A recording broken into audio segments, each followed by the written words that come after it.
Sure, it's still probably soaking in a little bit, but I can see the smile on the face. So, I mean, talk to me about the emotion you're feeling right now. Hey, it's cool. You know what I'm saying? I mean, we've had this conversation a couple times already, and it's like, you know, I told everyone back when we talked the first time, back in May, I was going to be the Ultimate Fighter. And it's just really cool to be sitting here with the trophy as the Ultimate Fighter. So, you know, it's awesome. It's really, really cool. I'm going to enjoy it as much as I can. But, you know, we're just entering the next level, you know what I'm saying? So there's still a lot of improvements to be made, a lot of work to be done. Now, the hard work is just beginning. So I'm pretty stoked, man. You know, all around is awesome. I'm excited. That's great. Things didn't necessarily start perfect for you tonight. I guess how hurt were you early on? I mean, you know, obviously I was getting hit, but I wasn't like, you know, like I mean, he was landing clean. I had to get stitches, but it wasn't anything where I was like, oh no, you know what I'm saying? Like I was like, yeah, I probably shouldn't get hit with that again. I'm losing the round. But you know, yeah, there wasn't like any point where like my legs were gone or like I was like, where am I? Like I was like, that elbow hurt. You know what I'm saying? So.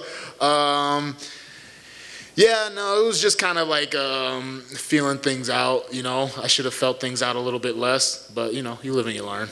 You had to fight a lot of the opening round without a mouthpiece too, right? Was that difficult at all? No. Not mentally distracting or concerning? No, not at all. It's concerning for my wife. Like, I know as soon as she saw that, she was like, that was probably the most nervous she got the entire fight, but...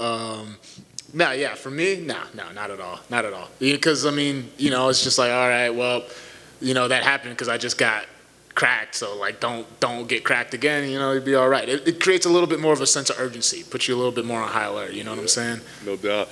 And then obviously once you got to the back, you got to squeeze in there. I thought it was on the chin. I guess it was on the chin. Did you just? But you know, I mean, this technique that you've learned on the squeeze there is it gets it done. This is.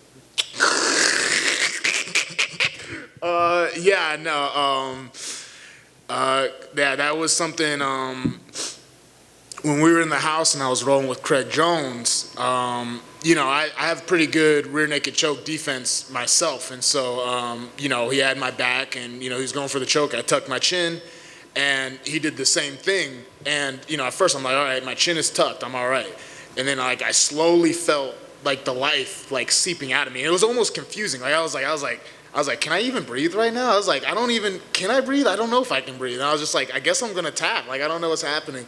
And so, you know, he talked to me about it, gave me some details about it. And so ever since I've gotten back, like, that's been something I've worked a lot. And so it's something if I can get my elbow around your chin and I can get my hand to my bicep, chances are I'm finishing that. That's awesome. Well, obviously, like you said, you're gonna want to celebrate. It's just the start of the journey. But I mean, do you have an idea, like, you know, when you'd want to fight again, or you want some time off for the holidays? I mean, what's the plan from here? I would like to fight again before the end of the year. I mean, you know, because yeah, like I said, I don't want to get complacent. I don't want to like sit and, you know, enjoy myself too much. I still want to go back home. I still want to get back to training. I still want to get better. But yeah, no, I want to fight again before the end of the year. That would be ideal. To your right, just want to ask you about the mouthpiece again. Have you had a chance to watch it in the back? Because did you see what ended up happening? I mean, I saw it go out of the cage. I don't remember what. So it went out of the cage, and the commissioner at ringside got it, and then he held it for a bit, and Herb didn't know it was out. He threw it back in the cage. See, and it's funny because I thought I stepped on it at some point in the round, and I was like, how did it get back in the cage? He threw it back in, and it went over the top. Is that okay? Because I was like moving around. I was like, is that my mouth guard underneath my foot right now? Which kind of makes it a little bit more gross.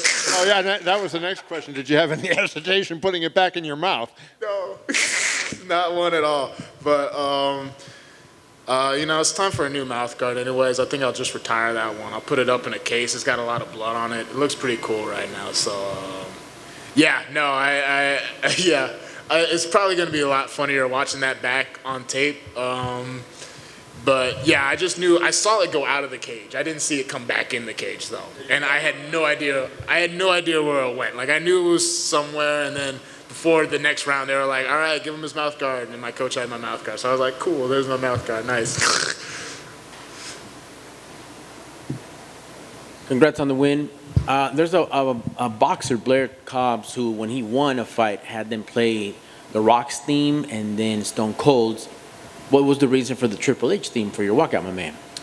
Well, that Triple H theme song, one, it's an integral part of my childhood, because, Triple H is the man, but it's also like the lyrics to that song are badass. It's like, yo, I'm the game, baby.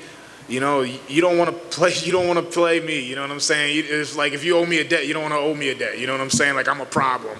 And so, yeah, like, I felt pretty badass coming into this fight, so I wanted to walk out to something badass too. So, makes sense to me. Thank you, sir. hell yeah. Where is the trophy going to go? In my gym. In my gym, for sure. Because, it's cool. I'm going to enjoy it.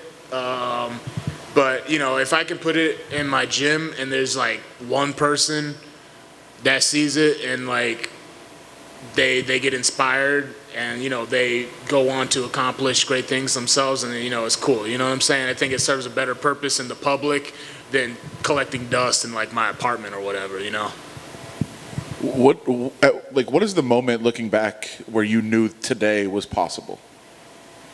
Like looking Anytime. anytime. I mean, obviously, when you get booked on the show, you're like, I'm going to win it. But like, is there some point when Yeah. you're like developing where you said, okay, I think this is possible?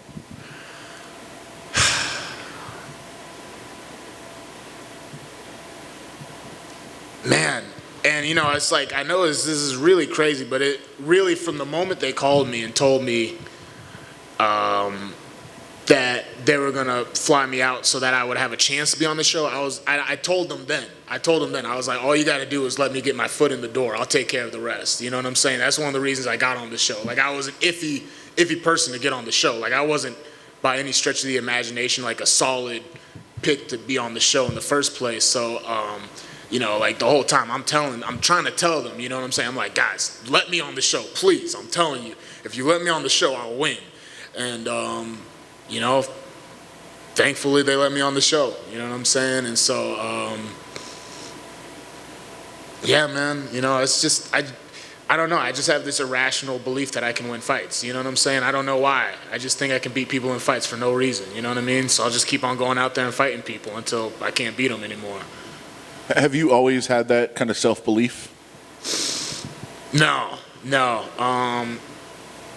There was kind of I played a lot of football in high school, and I used to do these little training sessions on the weekend with a lot of the top guys in North Carolina. One being a 5-star blue chip recruit, and then we had another guy come in, and he was like this big 5-star offensive lineman, and the coach who was leading the training session, one day he was like, all right, who wants to go one-on-one with this guy over here? And no one in the room raised their hand, right? Me included. Like, everyone was just looking around like, you guys just said all this guy's accolades. Why would I want to go one-on-one with this guy and get embarrassed?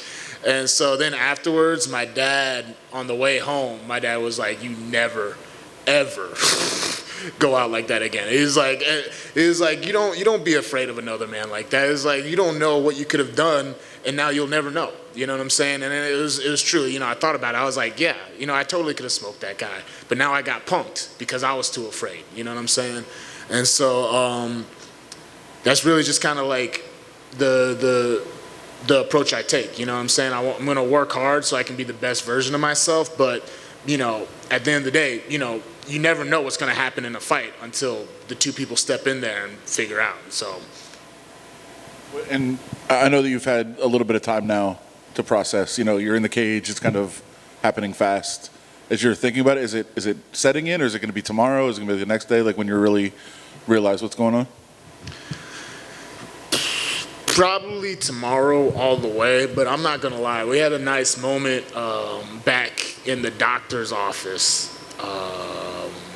And, my adrenaline was still all the way up to the roof. I'm like, I'm the ultimate fighter, I'm tough. And one of my coaches gave me back the trophy and asked me how it felt. And I looked at it and, it just kind of it started coming out. I was like, oh, man, dude, I'm the ultimate fighter. That's great. To actually be able to not to say I can be the Ultimate Fighter, but to be able to actually say I am the Ultimate Fighter, yeah, man, it's tremendous. You know, maybe tomorrow, maybe the next day, I don't know, but yeah, right now I'm just living it up in the moment, you know.